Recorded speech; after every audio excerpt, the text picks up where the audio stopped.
تو بہرحال میں یہ بتا رہا تھا کہ اللہ تعالیٰ اپنے نبی کی شان میں گستاخی کو برداشت نہیں کرتے۔ اللہ تعالیٰ نے اپنے نبی کی مجلس کے لیے ایسے افراد کا انتخاب فرمایا کہ تاریخ میں کبھی ایسے افراد نہ پیدا ہوئے اور نہ قیامت تک تاریخ میں ایسے افراد پیدا ہو سکیں گے۔ جن صحابہ اکرام کا انتخاب فرمایا اللہ تعالیٰ نے، وہ صحابہ نبی علیہ الصلوۃ والسلام کے اشارے پر مر مٹنے کے لیے تیار ہوتے تھے۔ آپ کا اشارہ باپ کے خلاف ہو تو باپ کے مقابلے میں، بیٹے کے خلاف ہو تو بیٹے کے مقابلے میں آ جاتے تھے۔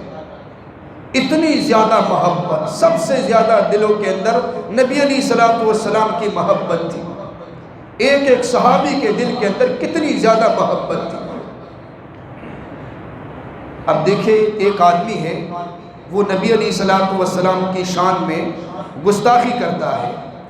آپ علیہ الصلوۃ والسلام نے ایسے بندے کے ساتھ خود کیا سلوک فرمایا؟ حالانکہ آپ رحمت للعالمین ہیں، لیکن چونکہ یہ اللہ کی طرف سے حکم ہے کہ جو بھی گستاخ ہے ایک لمحے کے لیے اس کو زندہ نہ چھوڑا جائے، وہ روئے معافی مانگے، تب بھی شرعی حکم یہ ہے کہ شرعی حکمران اگر موجود ہے تو ایک لمحے کے لیے اس کو زندہ نہ چھوڑے، بلکہ جو نبی کی گستاخی کرتا ہے اس دنیا میں اس کا کوئی حق نہیں کہ وہ زندہ رہے۔ اور بہت سارے مجاہدین کی تاریخ ہم دیکھتے ہیں، بہت سارے ایسے مجاہدین گزرے ہیں کہ جنہوں نے نبی علیہ الصلوۃ والسلام کی عظمت کے تحفظ کے لیے، ناموس کے تحفظ کے لیے اپنی جان کی قربانی بھی دی، اپنی اولاد کی قربانی بھی دی اور اپنے مالوں کی قربانیاں بھی دی۔ جب نبی علیہ الصلوۃ والسلام کے دور میں آپ علیہ السلام نے مکے کو فتح فرمایا تو کھلا اعلان آپ نے فرمایا، حالانکہ سارے دشمن تھے، سارے دشمن مشرکین، فرمایا لا تثریب علیکم اليوم، آج تم پر کوئی ملامتی نہیں، میری طرف سے سب کے لیے معافی کا اعلان، اذهبوا انتم الطلقاء، فرمایا سب معاف ہو، لیکن چند لوگوں کے نام آپ نے لکھے، فرمایا یہ چند افراد ہیں۔ صحابہ سے فرمایا ان کی بات نہیں سننی، ان کو تلاش کرو، جیسے ملے ان سے بات نہیں کرنی، ان کی گردن اڑانی ہے، ایک کام ہے بس۔ یہ کون سے افراد تھے جن کے باقی سب کے لیے آپ نے فرمایا کہ جو ابو سفیان کے گھر میں آیا وہ بھی معاف، جو بیت اللہ میں آیا وہ بھی معاف، جنہوں نے اپنے گھر کے دروازے بند کر دیے وہ بھی معاف، لیکن چند افراد کے بارے میں فرمایا کہ معافی کا سوال ہی پیدا نہیں ہو سکتا۔ ان میں ایک ابن خطل تھا، ابن خطل، عبداللہ ابن خطل، یہ نبی علیہ السلام کی شان میں گستاخی کیا کرتا تھا۔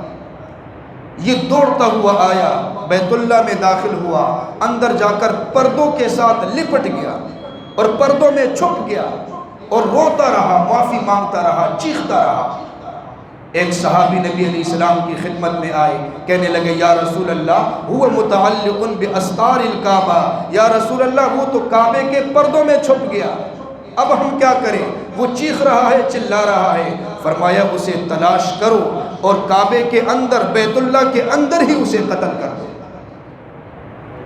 فرمایا بیت اللہ کے اندر ہی اسے قتل کر دو۔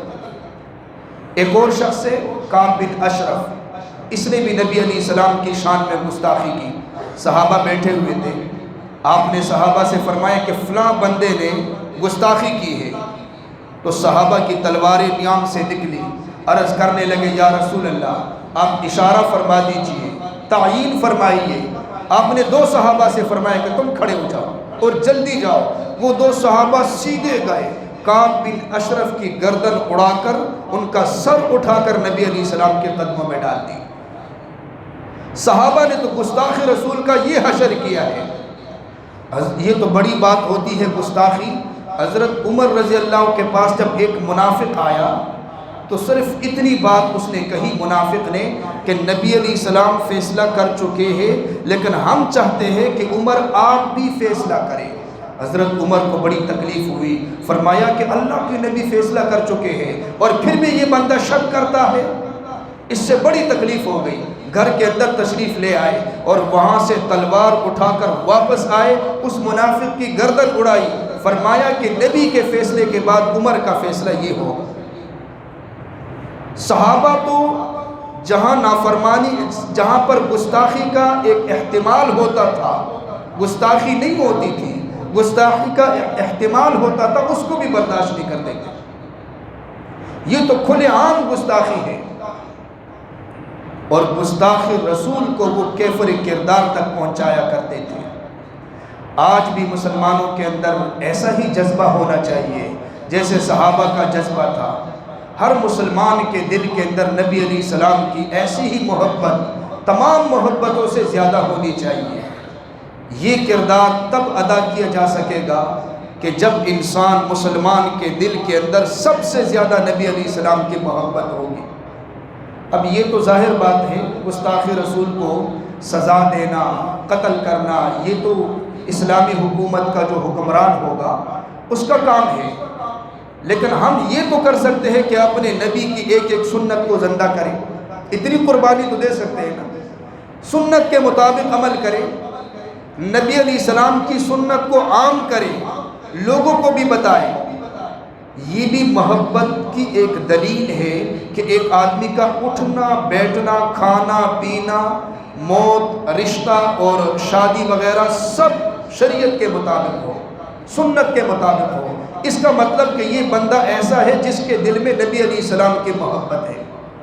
اگر اس کا اٹھنا بیٹھنا شریعت کے مطابق نہیں ہے، اس کا جو ہے اس کے سارے معمولات شریعت کے مطابق نہیں ہیں، شریعت کے خلاف ہے، اور وہ یہ کہے کہ میں بھی مرد مجاہد ہوں، میں اس دور میں ہوتا تو میں یہ کرتا، میں وہ کرتا، یہ سارا ویسے ہی دعوے ہیں، سارا فراڈ ہے۔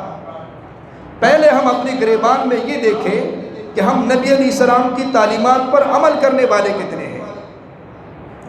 ہر بندہ، ہر مسلمان اگر رسول اللہ صلی اللہ علیہ وسلم کی تعلیمات پر آ جائے اور قرآن کی تعلیمات پر آ جائے، یہ نہیں ہو سکتا کہ کوئی غیر مسلم جرأت کرے نبی علیہ السلام کی گستاخی کے بارے میں۔ آج مسلمان کے ساتھ لڑ رہا ہے، باپ بیٹے کی لڑائی ہے، ہم خبریں پڑھتے رہتے ہیں، بیٹے نے باپ کو قتل کیا، باپ نے بیٹے کو، دونوں نماز بھی پڑھتے ہیں، تلاوت بھی کرتے ہیں، سب کچھ۔ آج ہماری حالت یہ ہے، گھروں کے اندر سے محبت ختم ہو گئی، محلوں کے اندر پڑوس میں محبت ختم ہو گئی، اور غضب، دشمنی، عداوت، حسد، بغض۔ ہماری کوشش یہ ہے کہ یہ دوسرا بندہ تباہ و برباد ہو جائے، ہر ایک کے دل کے اندر یہ ایک جذبہ ہوتا ہے۔ تو بھائی جب تک محبت نہیں آئے گی، وہ ایمان جو صحابہ کا بنا ہوا ایمان تھا، مضبوط ایمان، ایسا ایمان پیدا نہیں ہوگا، تب تک کیسے اللہ کی مدد اترے گی؟ یہ واقعات ہم پڑھ سکتے ہیں، سنا سکتے ہیں، لیکن ضرورت اس بات کی ہے کہ ہم اپنے آپ کو بدلیں، اپنے بچوں پہ کوشش کریں، ان کو بدلنے کی کوشش کریں، وہ اسلام کے مطابق اپنی زندگی بسر کرنے والے بن جائے۔